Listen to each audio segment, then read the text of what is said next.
Coach, congrats on the win yesterday. Before we touch on UCSB, let's talk about just confidence-wise and everything. How big of a win was that for you guys, and get right back in the hunt for that fourth spot? It was a big win, a vital win, to get.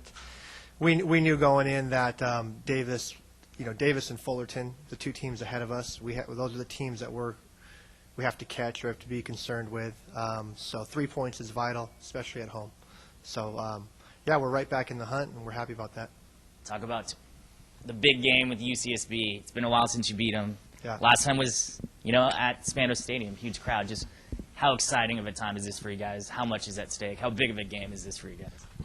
It's a fun game. It's a fun game. You don't really hear that word a whole lot sometimes, but we enjoy the how competitive the game is. They're one of the best teams in the country, one of the best programs in the country. So, you go through a 4-year career, playing career in college, and to get to play in a stadium like Alex G. Spanos with thousands and thousands of people brings goosebumps to you, and you're just excited to play. And it's also one of those things where this time around it's an important 3 points for us, a very important 3 points. So we can't lose sight of the fact that it's critical for our postseason chances. So important game.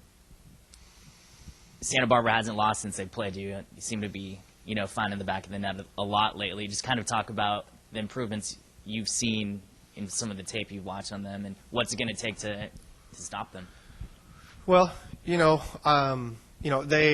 were going through some challenges early in the season. I think they lost 2 or 3 games. And I had watched them play against the Mexican U20 national team, and what I saw was one of the most talented teams in the country. Individually, they're incredibly talented. So I knew it was a matter of time before those guys got going, and that's where they are right now. They're on a 7-game winning streak. The players know each other now. They have a great transfer.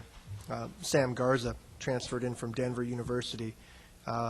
Played for the U20 national team, and he's clearly one of the most dynamic players in the country, and he's added a lot to him with 9 goals. So we knew that they would come to this point. Now, you just gotta on the day you've got to be very, very good to beat them.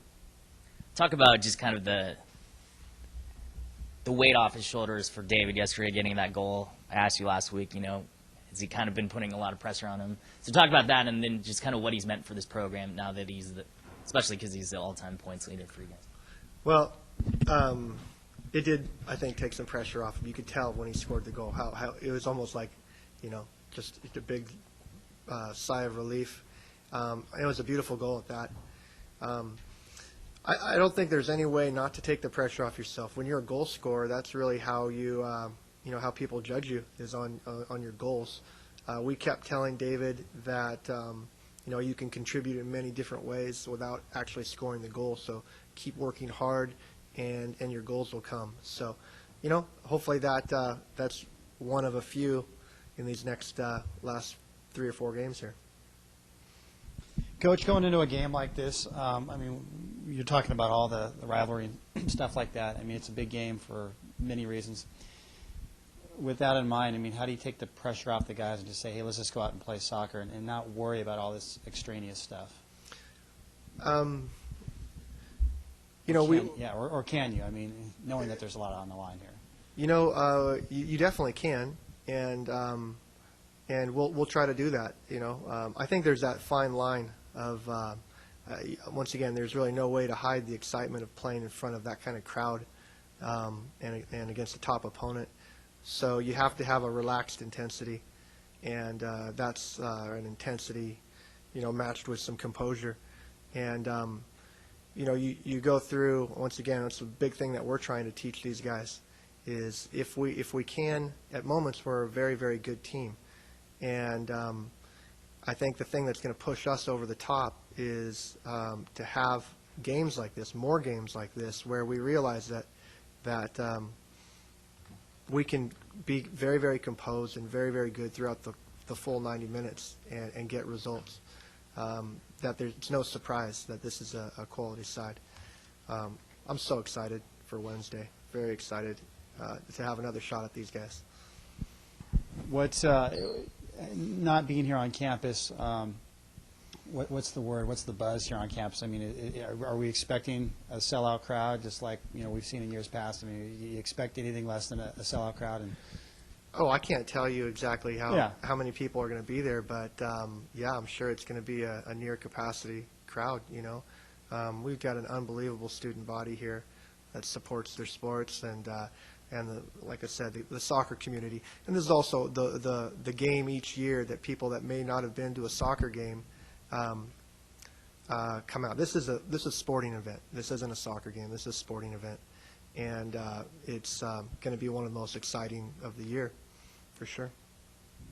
And Andrew had said has it been 3 years since you beat them? Is that what it was? it is? 2007. Wow, that goes by fast. Yeah, Anthony Grillo scored the goal. So we've had a few ties with them. We've Yeah. had we've had a bunch of close games. They've all been 1-goal games and some overtime games. But they're the king of the hill. They're the Goliath and we're the David. So that's the challenge. Okay. At the beginning of the season, before the UCLA match, I remember you came into the freshman pep rally and started talking to the students about really getting behind your team and all the teams at Cal Poly. Before this, probably the biggest match of the season, what is your message to the students about coming up to the game and just in general?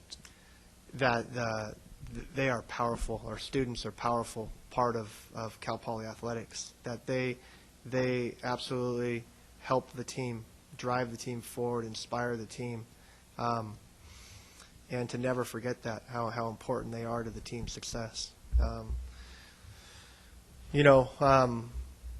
Amazing things can happen, when you know that you're fighting for a whole student body or for a whole school.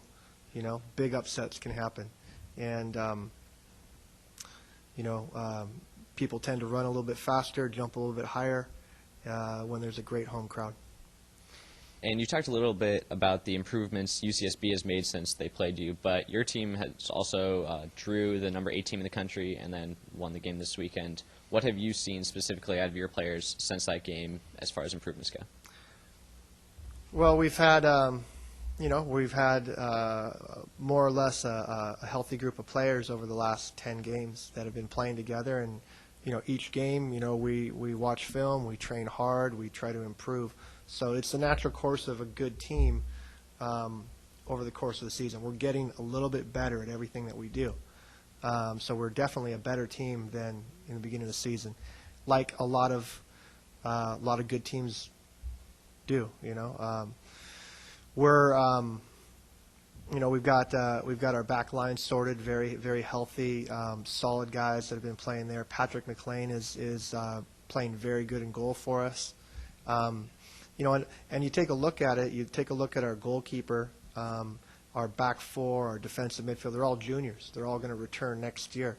We only have 2 seniors on Cal Poly's soccer team right now, and so it's a good young team, and we want all these great experiences to pay off in the future. But we really do believe that we can get to this Big West Conference final or this tournament, and that we can beat Irvine, that we can beat Santa Barbara, we can beat these teams, so our focus is on playing well, passing the ball well, defending with urgency and organization, and taking it one game at a time, like Wednesday night.